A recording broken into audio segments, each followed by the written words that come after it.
temas que nos interesan. Entonces vamos a entrar en materia y como les decía en un primer momento, este tema lo vamos a dividir en tres puntos. El primero, ¿qué es? O sea, ¿qué es y cuáles son los beneficios para mi emprendimiento? ¿Qué es el compliance? Seguramente muchos de ustedes ya lo han escuchado en algún momento, lo han visto algún tipo, algún tipo de, de programación, algún tipo de texto.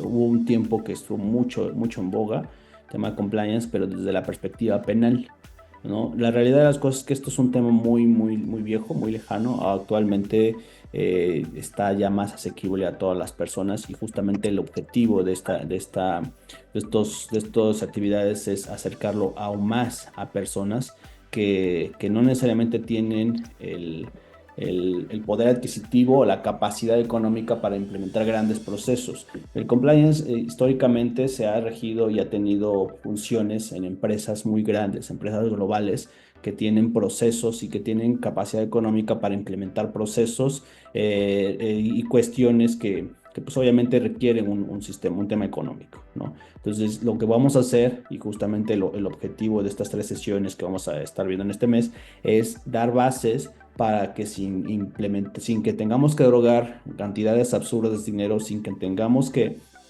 gastar mucho dinero en nuestro presupuesto, podamos implementar cuestiones elementales y mínimas para cumplir con estas cuestiones regulatorias, fiscales, laborales e incluso penales, como ya lo estuvimos viendo en las sesiones pasadas con el Xiao Felipe, ¿no? Entonces, vamos a empezar por qué es el compliance, ¿no? Compliance obviamente como lo decíamos en webinarios pasados, pues es un anglicismo que pues en la traducción literaria pues es el cumplimiento, ¿no? Cumplimiento normativo. Entonces el compliance, el cumplimiento normativo, lo vamos a entender como el conjunto de procesos, políticas y prácticas implementadas por una organización para garantizar que sus actividades se lleven a cabo de acuerdo con las leyes, reglamentos y estándares éticos aplicables, ¿no? Si se dan cuenta, pues son procesos que se tienen que establecer dentro de cada organización. Dependiendo de cada organización, va a tener sus bemoles y sus objetivos específicos, ¿no?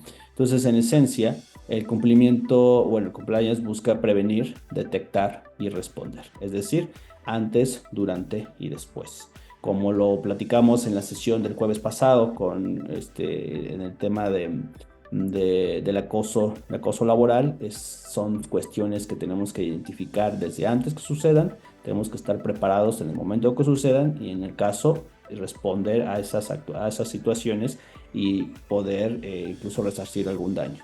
Entonces, ¿en qué aspectos?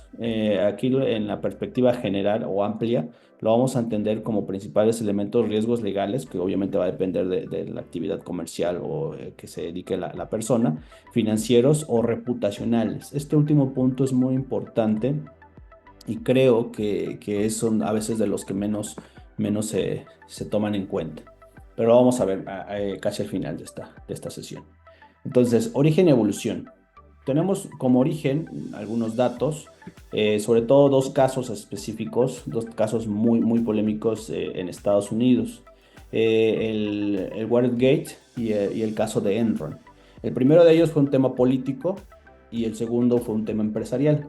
El tema de Watergate incluso fue tan grande que incluso fue el parteaguas. Eh, si ustedes hacen memoria, todos aquellos escándalos donde ha existido corrupción, todos aquellos escándalos donde de pronto existen ciertas situaciones muy polémicas, termina con el Gate, ¿no? El FIFA Gate, el Pemex Gate, o sea, eso incluso se adoptó como para hacer evidente un escándalo muy grande en cuestiones de corrupción, ¿no? Entonces, estos fueron los parteaguas en Estados Unidos en el siglo XX, finales del siglo XX, que nos dieron el origen y sobre todo la importancia de implementar sistemas y procesos para evitar que existieran otras situaciones como estas, ¿no? Entonces, a partir de ahí se vio la necesidad de implementar procesos e incluso elementos de carácter obligatorio para cada sector del gobierno y también para el sector privado.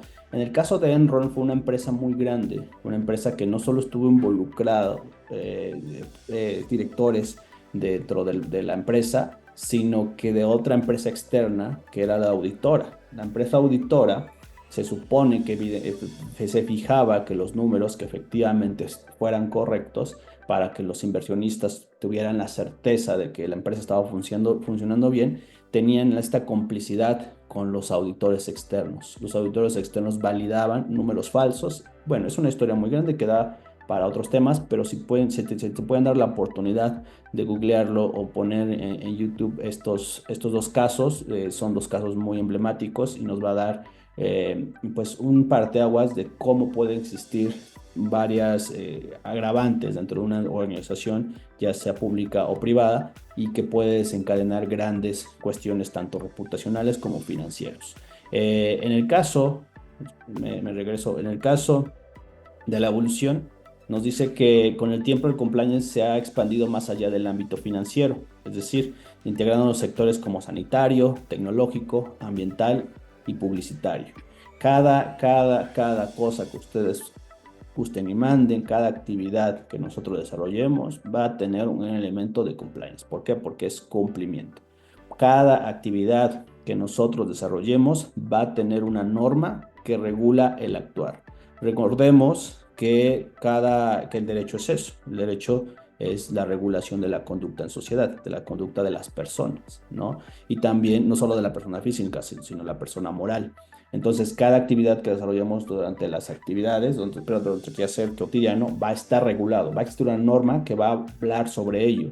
Incluso cuestiones muy novedosas. Si han estado, bueno, si han tenido oportunidad de ver lo que hemos publicado en el blog del despacho, hablábamos de la próxima regulación que se avecina en tema de influencers. Los influencers que tienen a este punto de nuestra sociedad un alto grado de impacto en la toma de decisiones, no solo políticas, sino en unas cuestiones incluso que tienen que ver con temas de salud, ¿no? Entonces, hay un caso ahorita, por ejemplo, muy polémico que involucra un caso de un influencer que es originario de Puebla contra otra que no necesariamente es influencer, sí, bueno, sí también es influencer, pero que tiene que ver ahí con ciertas cuestiones de salud, ¿no? Entonces, estos mensajes que se emiten, los mensajes, por ejemplo, que emitía la otra doctora, también caso polémico, la que se hacía pasar por psiquiatra, es un tema que también tiene que ver con temas regulatorios, desde la perspectiva sanitaria, pero desde la perspectiva de regulación también.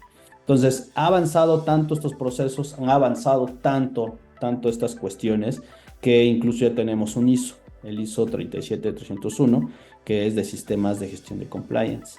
El compliance por sí mismo no es como tal una obligación. El compliance es autorregulatorio. Cada uno de nosotros decide autorregularse. Sin embargo, no hacerlo es como el SAT. O sea, si uno no declara, es autodeterminativo, ¿no? Pero si uno no lo realiza, las consecuencias pueden ser fatales, ¿no? Entonces, pero para ello ya existen estándares europeos, estándares americanos y estándares incluso nacionales, ¿no? ISO son estándares que pues hay una calificadora que te ayuda a establecer y a certificar que efectivamente cumples con eso, ¿no? Pero bueno, esos son temas ya como más a detalle que en su momento igual los podemos abordar. Hasta este punto, ¿alguien tiene alguna duda, comentario? Todo Bueno, bien, todo bien. seguimos en el menú que les preparé para hoy. Es la parte de ámbitos clave del compliance. Como les decía hace un momento, realmente cualquier cosa que realicemos, cualquier cosa que tengamos como actividad profesional, particular, comercial o incluso de gobierno, tiene una regulación. Todo está regulado y todo tiene sus bemoles, sus formas en que deben seguirse. Las principales y que tienen más trasfondo son estas: el regulatorio, sanitario, laboral y fiscal. Los dos primeros porque tienen que ver con derechos de terceros, con derechos colectivos de personas que en la cotidianidad consumen o realizan actividades que les pueden afectar, ¿no? Hablábamos y les ponía el ejemplo de temas de salud. En el tema regulatorio tenemos la Ley General de Salud y sus reglamentos que establecen respecto a la publicidad, respecto a la forma en que se deben emitir la publicidad para promocionar algún tipo de salud, perdón, algún tipo de servicio en el área de salud. El sanitario, que tiene que ver incluso no solo con temas pues que tiene que ver con como le ponemos ahí a salud, alimentos, bebidas y cosméticos, sino que incluso la revisión de estas entes o estas actividades, las personas que realizan estas actividades. Tenemos dependencias que se encargan de forma específica a verificar que el cumplimiento de estos dos rubros, ¿no? Entonces, en el primero dice, nos garantiza que la empresa opere conforme a las leyes y regulaciones aplicadas al sector. Aquí el ejemplo que establecimos es el de la publicidad en materia sanitaria. Cada médico, cada persona que se dedica al área de salud tiene que cumplir con esos estándares mínimos para operar de forma debida. Por ejemplo, algún psicólogo, algún dentista, algún psiquiatra tiene que tener ciertos elementos mínimos para que bueno, para que en su momento pueda ser validado como algo que está conforme a la norma y que no pueda evitar sanciones. De forma más estructural y también pues general, tenemos la parte laboral y fiscal. Digo, creo que no tiene mucho meollo, o mejor dicho, no tiene mucha explicación porque entendemos a ciencia cierta de qué se trata cada uno de ellos. Y cada uno de ellos, es decir, tanto laboral como fiscal, va a tener su dependencia o sus dependencias o sus órganos que van a regular y van a verificar que se cumplan estas normativas. En el primero, entendemos como el cumplimiento de las leyes laborales que existen en nuestra normativa, no solo la Ley Federal del Trabajo, sino sus normas oficiales y aplicables, y que tienen que ver obviamente con temas de contrataciones, prevención de acoso y discriminación, las condiciones de trabajo justas y seguras, el pago de prestaciones, entre otras, ¿no? Todo esto, como lo decíamos en el webinar pasado, tiene una normativa especial y particular. Como lo avecinábamos en las perspectivas de las reformas que se vienen en materia laboral, va a existir aún más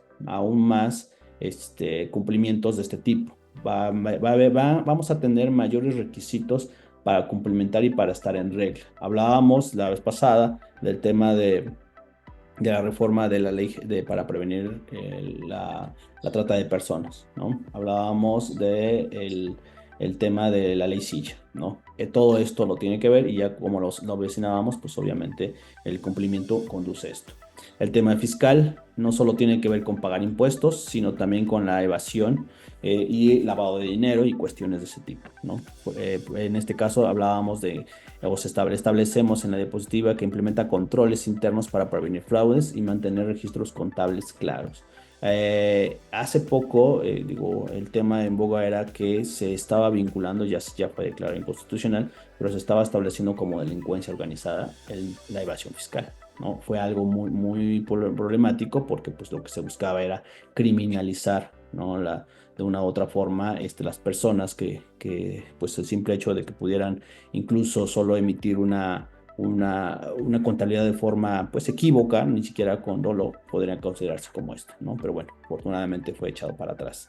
Entonces, la importancia del cumplimiento en los emprendimientos.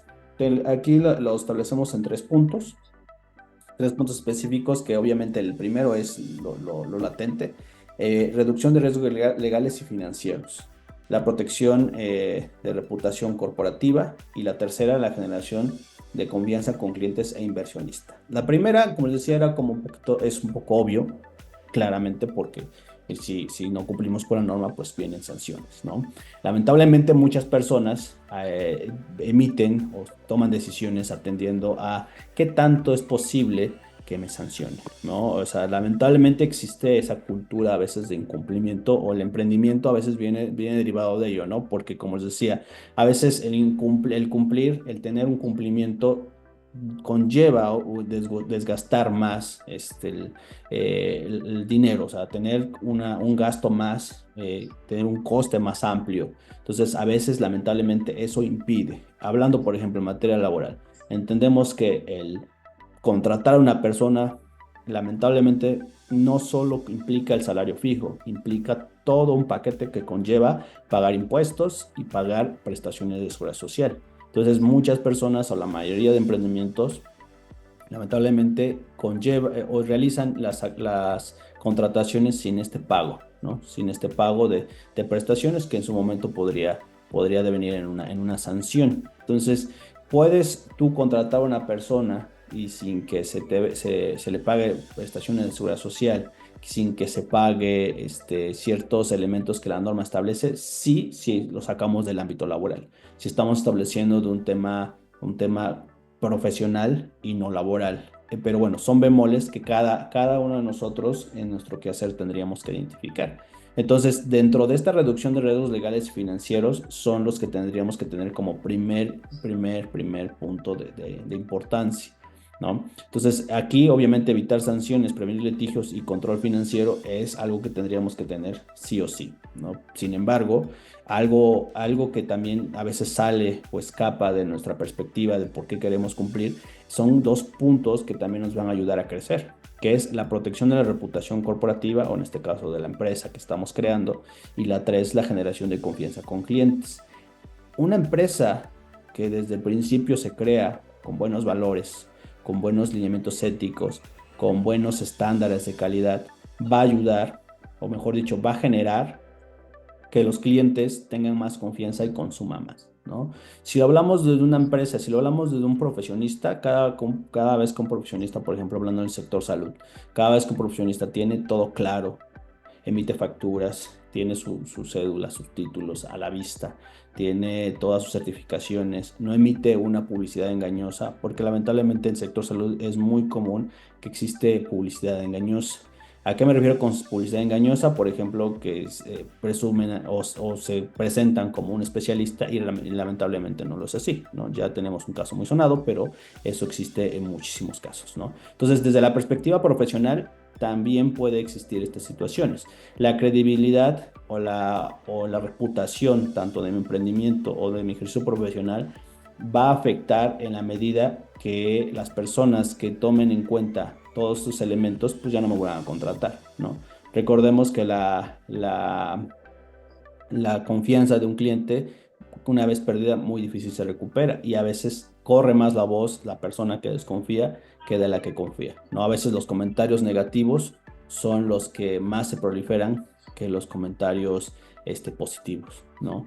Entonces, la construcción de la credibilidad, la prevención de escándalos y la ventaja competitiva, si lo vemos de una perspectiva, y bueno, y ambos puntos, yo les invitaría a que no lo veamos como algo ajeno a nuestro emprendimiento o algo ajeno a nosotros como pequeñas o microempresas, porque al final si lo tenemos bien desarrollado y lo vemos como algo esencial dentro de nuestros procesos, nos va a entender o nos va a ayudar a entender cómo crecer y buscar ir al siguiente nivel. ¿A qué me refiero? Muchas veces dices, es que esos dos elementos los ven las empresas, las grandes empresas, Coca-Cola, FEMSA, empresas que tienen, pues, por qué preocuparse, ¿no? De su credibilidad o de su reputación. La realidad es que la reputación se crea desde el principio, ¿no?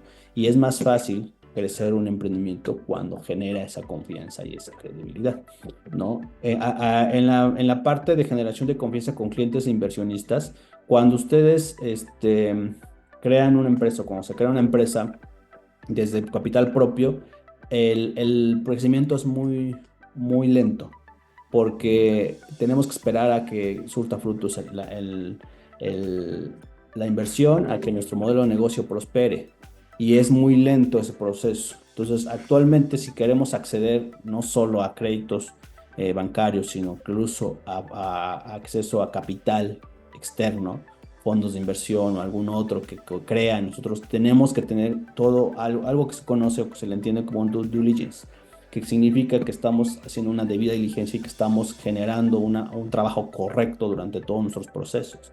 A las personas que nos van a invertir, aunque nosotros en algún punto digamos no nos debería importar porque no somos una gran empresa, a las personas que en su momento les van a prestar el dinero tal vez para crecer, sí les importa y va a ser un elemento necesario para ver si les aportan o no les aportan ese capital. El banco, por ejemplo, obviamente el tema del buro de crédito, el tema de demandas laborales, el tema de demandas de cualquier otra índole, créditos fiscales, cada vez es más común que los contratos que se formalizan. Uno de los elementos necesarios es cuestionar o un checklist específico para poder contratarnos, ¿no? Por ejemplo, la opinión favorable del SAT, por ejemplo, el buen buro de crédito y entre algunos otros más, ¿no? Nosotros en la oficina, pues cada vez que nos hemos postulado para algún tipo de, de contratación, siempre tenemos todo esto en orden, ¿no? Nuestra documentación para que no nos pueda limitar. Incluso viéndolo en un sector más simple, reitero, desde la perspectiva de desarrollo profesional, el facturar, el emitir factura genera a veces es la clave entre hago una venta o no lo hago, o me genero una venta o no la genero. Porque si una persona dice, me emites factura y no emito factura, solo cobro en efectivo y incluso mi lugar de trabajo ni siquiera es fijo, eso es una red flag y va a generar una situación de alarma a nuestro cliente potencial, ¿no? Entonces, estos son los puntos que quisiera que tengamos bien en cuenta para el momento de identificar si vale la pena o no establecer estos elementos o procesos de compliance, ¿no? Ahora, estos lo vamos a ver desde otra perspectiva, como beneficios. Les decía y les venía anunciando. Uno de los beneficios muy importantes es poder acceder a nuevos mercados, ¿no? Aquí establecemos es como cumplir con normas abre puertas, cumplir con las normas, ser una empresa que cumple de forma correcta con las normas nos abre puertas. Dice, cumplir con las leyes y regulaciones permite a los emprendedores expandir mercados más regulados, como el de salud, alimentos, tecnología y financieros. Ahorita con el tema del mentado, se me fue la palabra, pero el tema que derivó del Tratado de Libre Comercio con América del Norte, se genera o se cree que va a existir una ola de contrataciones a proveedores, a grandes empresas. Por ejemplo, que llegó Tesla a Monterrey, bueno, había llegado y ahorita ya se retractó, pero en su momento, ¿a quién creen que pueden contratar? Pues las personas, no solo elementos, no solo personas que obviamente tengan el contacto, sino personas que tengan todos estos lineamientos específicos. Las licitaciones, vamos a poder entrar a esas licitaciones si tenemos todo en orden y todo en regla. Aquí les ponía un ejemplo del sector salud. Cumplir con la Ley General de Salud y reglamentos de publicidad es esencial para garantizar y comercializar productos sanitarios en México. Hablábamos de servicios médicos, también podemos hablar de productos que se tengan bueno, que tienen que estar controlados, hablando de farmacias, hablando de proveedores, etcétera, ¿no? Proveedores de servicios médicos, entre otros, perdón, productos o aparatos médicos, ¿no? Participación en la cadena de suministros global. Como les decía, en una empresa grande, mediana o pequeña que busque proveedores de microempresarios va a necesitar cada vez más algo que les decía hace rato que se entiende como el due diligence, la debida diligencia. La debida diligencia y el cumplimiento normativo va a garantizar a ellos que no se metan en temas como lavado de dinero. Recordemos que bueno, ahorita lo que está en boga en tema de tema fiscal es la cancelación de sellos digitales, ¿no? Incluso hace poco hubo un drama porque cancelaron masivamente los sellos, ¿no? El tema de cancelación de sellos fue una herramienta que utilizó el SAT para atacar a las facturadoras. Hay empresas que solo emiten facturas y que no tienen ningún contrato, no hacen ningún servicio. El tema de que de no estar vinculados con una empresa que tenga que ver con narcotráfico o que tenga que ver con utilizar recursos de procedencia ilícita o financiamiento del terrorismo o cualquier otra cuestión de este tipo, va a garantizar que podamos que participar en esta cadena de suministro. Reitero, en cualquier rubro, en cualquier situación, ¿no? Entonces, la ventaja competitiva nos va a dar una ventaja competitiva con nuestros competidores directos. Si lo vemos de una perspectiva, ahorita hablamos de emprendedores slash microempresarios slash profesionistas. Obviamente tenemos que ver como nuestros competidores, pues, al compañero de clase, al compañero de generación, a los de la otra escuela. O sea, me refiero a que cada uno de nosotros lo puede estandarizar al nivel que uno considere, pero en esta perspectiva el compliance, reitero, no es solo para empresas grandes, sino lo podemos acoplar a cada uno de nuestros quehaceres y de nuestros rubros y de nuestros estándares de, de empresa, ¿no?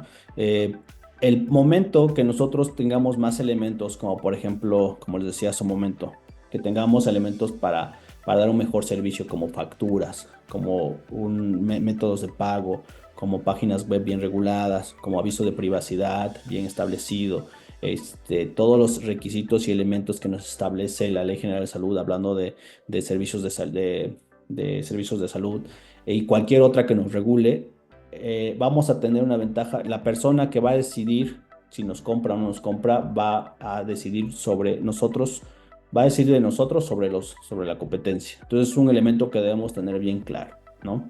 La eficacia operativa. Dentro de los temas de compliance, como les decía, tenemos tres fases. El primero es el antes, durante y después. Vamos a tener cuestiones que son conceptos que entendemos dentro de estos procesos, como el apetito de riesgo, que va a depender de cada actividad que realicemos. Por ejemplo, va a haber actividades que por su propia naturaleza va a existir situaciones. Por ejemplo, no es lo mismo un centro comercial que tiene una ubicación en cierta zona y otro centro comercial que tiene una ubicación en otra zona, que de pronto pueden estar más expuestos a robos, ¿no? Por ejemplo. En el momento que nosotros tengamos una cierta identificación de nuestra ubicación geográfica, de nuestros procesos y sobre todo de todo lo que puede ocurrir a nuestro alrededor, vamos a saber qué cosas sí podemos abordar y qué cosas sí podrían estar dentro de esas situaciones. Entendamos como el apetito de riesgo aquellas cosas que podemos soportar financieramente, que en el caso de que nos ocurra esta situación, sí la podríamos soportar financieramente. Es decir, si hay un asalto, si hay un robo a nuestros locales, qué cosas o qué tanto podríamos soportar, ¿no? Para ello, pues obviamente tendríamos que tener conciencia de que existen elementos preventivos, como por ejemplo asegurar nuestros bienes, asegurar nuestros inmuebles, asegurar todo. Hace poco en Ciudad de Puebla ocurrió, por ejemplo, un incendio en una cadena conocida, que igual es de centros comerciales, y que ocurrió un incendio que devastó la localidad, ¿no? Muy probablemente eso no estaba dentro de su apetito de riesgo, seguramente. Devastó todo el centro de negocios y por consecuencia tiene una pérdida muy grande. Pero algo que debemos tener en cuenta es que esas eventualidades pueden existir derivadas de un incumplimiento normativo, de un incumplimiento de procesos. Entonces, aquí hablábamos que el compliance, regresándome un poco, abarca todos estos elementos. Por ejemplo, reducción de riesgos y errores. Si tenemos ciertos elementos que siempre van a estar en nuestra cotidianidad, en el ejemplo que les comentaba de la cadena esta comercial, esta tienda que tuvo un incendio, hasta qué punto pudo haberse previsto, ¿no? Hasta qué punto se pudo haber corregido sin que llegara a la, a la desgracia que ocurrió, ¿no? En verdad, ¿era previsible o no era previsible? Eso lo vamos a identificar en nuestros procesos, en nuestras identificaciones de riesgos y nuestra identificación de cuáles son los puntos más riesgosos. La vez pasada, nosotros, bueno, en lo particular, cuando establecimos nuestros apetitos de riesgos dentro de la oficina, por ejemplo, hablábamos de dónde estaban los pormenores, ¿no? Dónde existía más riesgos. Establecíamos, por ejemplo, el CEDO Carrillo se acordará, que uno de ellos era los plazos, ¿no? No agotar hasta el último día los plazos, ¿no? ¿Por qué? Porque pueden ocurrir circunstancias que están fuera de nuestras manos, como que se atraviese el tráfico, que exista un accidente, que haya un paro, etcétera, cuestiones que no necesariamente están en nuestras manos. Entonces, de eso, este ejemplo que les pongo de nuestro quehacer, que una de las aristas del despacho es el litigio, dentro de nuestro quehacer cotidiano identificamos estos procesos, que es algo que nos ha causado en algún punto ciertas complicaciones y nos ha traído o nos ha acarreado ciertas situaciones que no necesariamente tienen que ocurrir el día a día.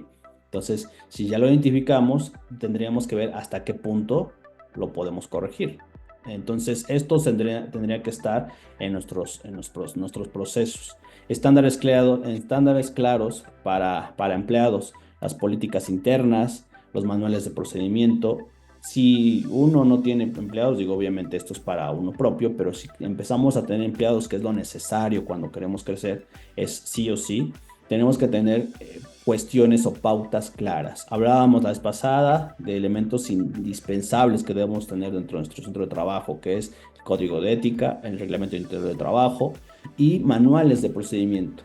Es decir, no basta con que obviemos las cosas. O sea, si nos dedicamos a hacer, en este caso, hablamos de abogados, por ejemplo. Si sabemos que nos dedicamos a contestar demandas penales, laborales, civiles, mercantiles, familiares, lo que sea, no obviemos que el operador va a hacerlo de una u otra forma. Tenemos que establecerles procesos de cómo sí y cómo no y dejarlo claro. Aquí sí, aquí no. De preferencia, al menos en la oficina se han implementado y se han establecido manuales claros, visibles, donde decir aquí es como sí, aquí es como no, ¿no? De esta forma, incluso, si me perdonan la expresión, incluso con manzanitas, ¿no?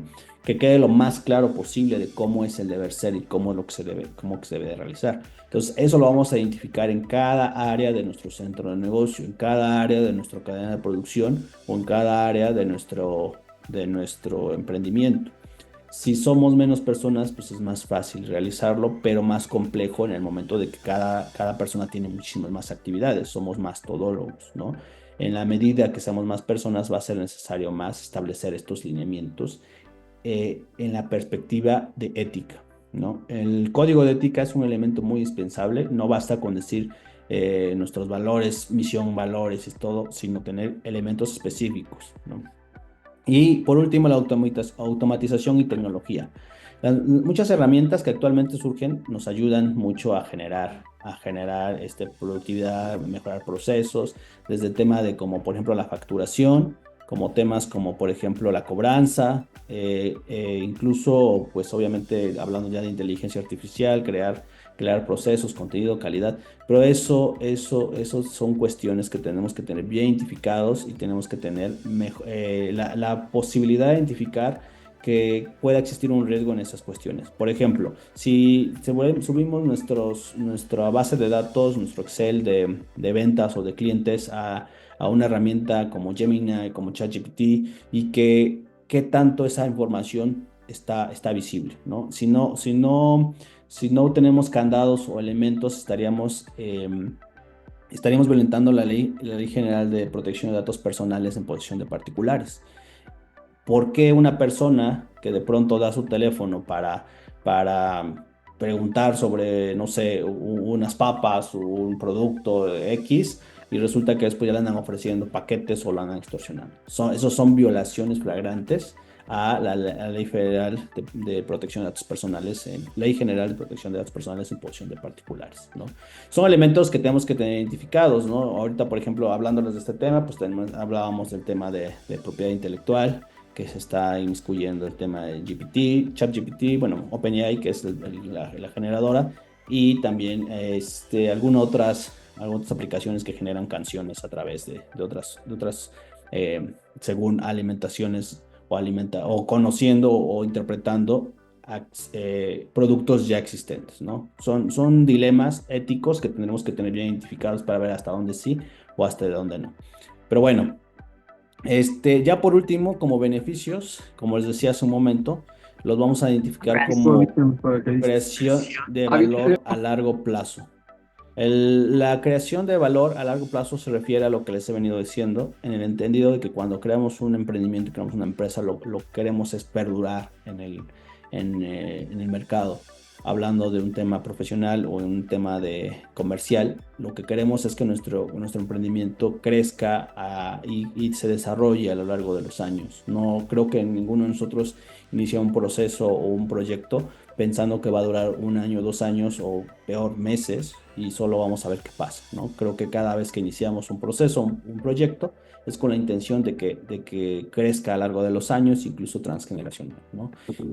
Si establecemos un producto o un servicio que el día de mañana vamos a entender como, por ejemplo, una empresa familiar o una empresa global, pues vamos a tener que tener bien claro estos tres elementos que les pongo acá. Les hablaba de la reputación de la marca y de la empresa.